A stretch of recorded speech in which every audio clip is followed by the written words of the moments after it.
Hi everyone, welcome back to the channel. My name is Violet and this is Violet Tries Panning. In today's video, it is going to be part 2 of my Cash in the Trash series that I started a couple weeks ago, which if you missed part 1, I will link it in the description box. And yeah, so let's get started. So what is Cash in the Trash? It's a fun little name I came up with. Basically how I feel every single time I declutter an item from my makeup collection, literally throwing dollar bills, $20 bills, any sort of bill directly in the trash. So this is a new sort of declutter type thing, but not. It's got a fun little title. We're not actually going to go through each and every drawer and declutter or specific types of categories of my makeup collection. But I mean, this one is specific to eyeshadow just because throughout this year so far, I started a 4 Looks 1 palette series on my channel, on my Instagram to kind of determine whether I would keep a palette or declutter it. So that just kind of stemmed from there. And through that series, I have decluttered some palettes as well as other ones that I did not even get a chance to use or won't get a chance to use this year. And I've said, you know what, out with it. I am not even gonna use these. I didn't even like them when I used them the last time. Why am I keeping them? So that is essentially the premise of this series. So first one being is the Rimmel London Magnifies Jewel Rocks Edition.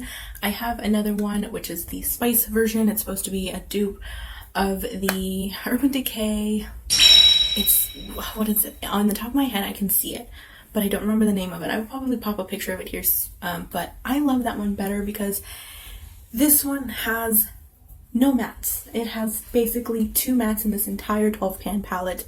The rest are shimmers. The shimmers are pretty decent. They're not like the most amazing, the most best quality. And the mattes do show up. There really isn't nothing wrong with this palette. I mean, it is an older palette, but still performs fine. I don't see myself gravitating towards this for eye looks. I prefer a more matte to shimmer ratio in my palettes, and that is just main reason number 1 why I'm just ending up that this needs to get out of my collection. I don't gravitate towards it. I don't use it. I only pick and choose shades, and that's not really my goal for grabbing a palette. I want a complete palette that I could have a standalone, and then if I want to, it will pair nicely with other ones. Next palette is the BYS Cosmetics Berries palette. This is supposed to be a dupe for the ABH Modern Renaissance palette. This is an Australian brand company, BYS, but they are available on Amazon. Yeah, so these comes with like little extremely cheap brushes.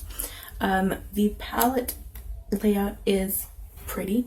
It does make sense. It's got some nice purples, it's got some nice oranges, but like, you know, some neutrals in there to like neutral it up, or like not so intimidating to some people who don't use purples. So to me, this palette speaks very 2016, very much the sunset eyes, the oranges and purples that I saw a lot of people use in tutorials on YouTube and then looks on Instagram, and that's probably why I gravitated towards this a lot back then. But nowadays I'm into colorful shadows. I mean, not saying that this isn't colorful. I mean, it's more leaning neutral with like the pop of purple, which is to me not exciting anymore. It's not really exciting nowadays either. But yeah, I much prefer colors like this. I much prefer to mix and match all sorts of different colors together. With this, I can't really do that, so this will be passed along. Next palette is from Makeup Revolution, and this one is called the Reloaded Iconic Neutrals 2 palette. I bought this one because they had a Neutrals 1 palette. Well, like back then it wasn't called Neutrals 1, it was just called Neutrals, and I just absolutely loved that palette. It was like beautiful pinks, if I remember correctly. Then they came out with this one, which is supposed to be like, I guess, the next step. I'm just realizing now that Makeup Revolution palettes, most of the time, for me personally, I don't have a very good experience with. I don't really gravitate towards Makeup Revolution. It's not a brand that really like excites me a lot. There's usually a few complexion products that speak to me, but on the eyeshadow realm, there's nothing that really is like, oh, I gotta have that, or wow, that color story is so unique in a way to where I need the palette. So for me, I don't mind pinks, I don't mind oranges, but I just don't really care for this palette anymore. Next palette actually came as a surprise, but actually is heartbreaking because I really, really did enjoy this palette, and a couple of shades in here were my favorites. And it's a kind of a newer palette in my collection. I don't really buy a lot of eyeshadow palettes as much anymore. It's just to say that the Amoris Enchanted Sky palette is another one I am decluttering. This one, formula is great. The shimmer formula is great. The glitter formula in here as well, because there is some pressed glitters in here.